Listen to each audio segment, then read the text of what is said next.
12th, and the monsoon season starts for the BOAC 1000. The drivers put on a brave face. The fuel arrives, and the pits stock up.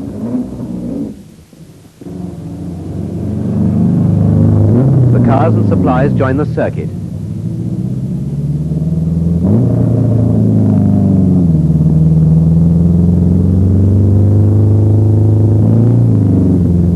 Some of the drivers were quite surprised. It seemed a bit darker when you got outside the tunnel.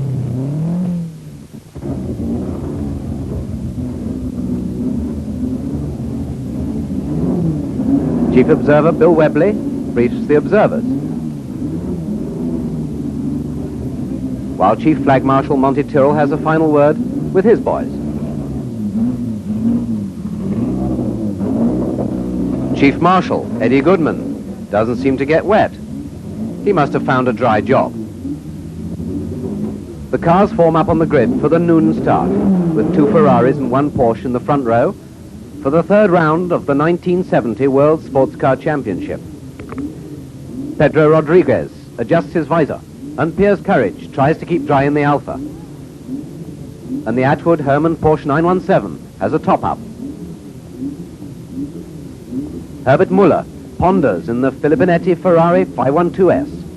Joe Bonnier hopes for better luck this year in the Lola T70 Mark IIIB.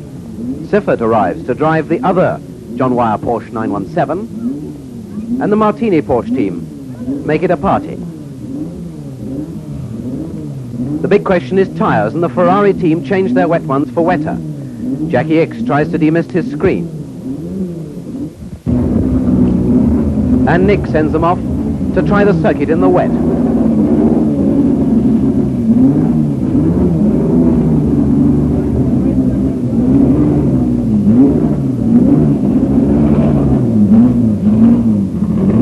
The cars reform on the grid as noon approaches.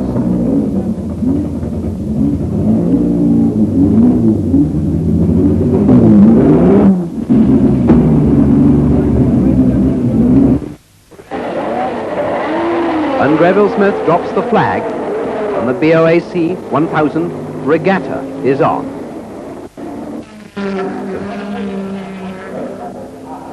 Vic Elford in the white Porsche 917 takes the lead from the outside at paddock, followed by Ix, Siffert, Eamon, Courage, Rodriguez, and the rest.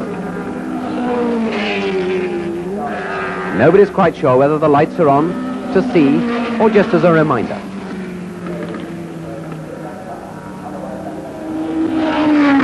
Coming off clearways on the first lap, the drivers were fighting to hold their cars on line on the rain-soaked track, and not all were successful.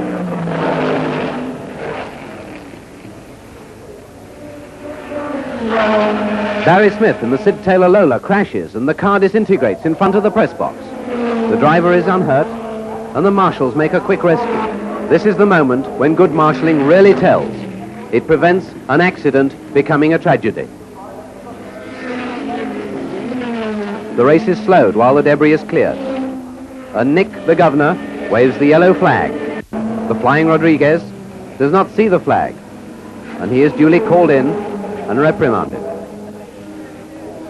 Lap 2, and Ix in the Ferrari passes Elford and leads the race.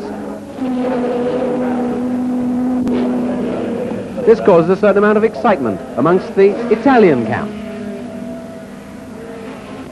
But their joy was short-lived, for Ix comes in next lap with wiper motor failure, letting Elford back into the lead. Courage in the Alpha is second, followed by Eamon, then Brabham in the Matra.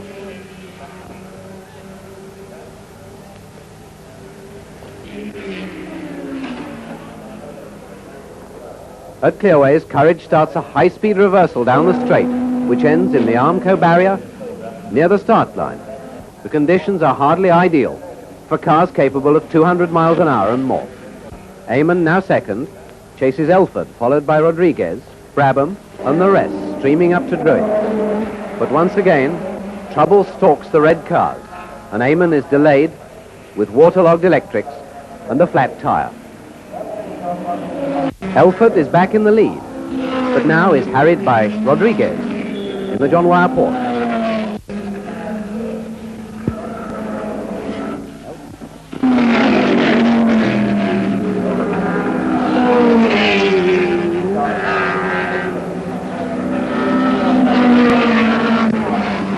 Elford is passed on lap 15.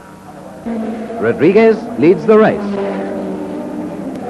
Now, after early tyre trouble, Joe Sifford gets the other JW Porsche into fourth position. Meanwhile, back in the pits, Courage brings in the battered Alfa for inspection. But the Alfa is still a goer, and Courage hands over to Dadamich, who gets the car back into the race.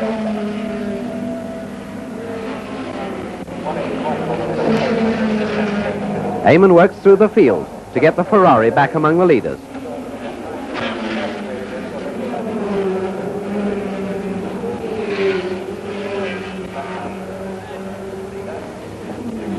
The Gulf John Wyer pit brings in the leading Porsche to refuel and change tyres.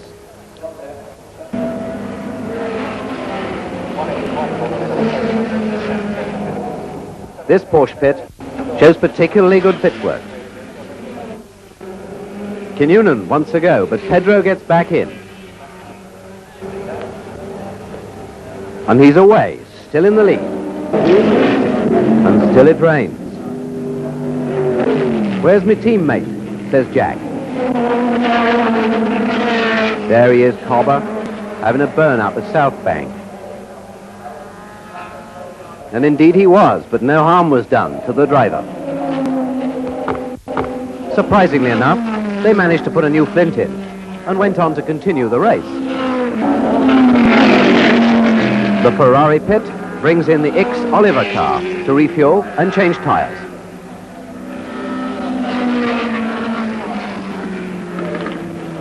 X gets out, the fuel goes in. Wheels are checked.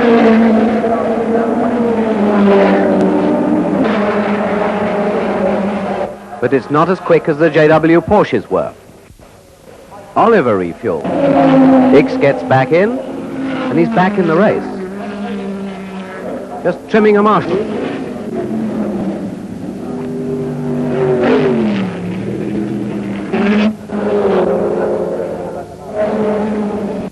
Things look good for John Wyer, but the second car, now driven by Brian Redman, is overdue. And sure enough, Redman appears on foot, having abandoned, and the marshals, doing a fine job in appalling conditions, are now faced with failing light.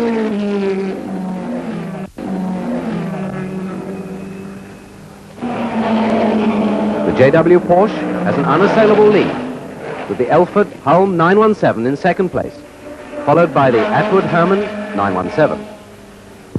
Rodriguez takes the checkered flag and proves his mastery in wet weather driving. A convincing victory for the Gulf John Wyer team, which must have pleased Maestro John Wyer and David York. It was a miserable race for Ferrari, with Eamon best placed at 5th behind the Porsches. The weather conditions slowed the race average and inevitably lengthened the race duration.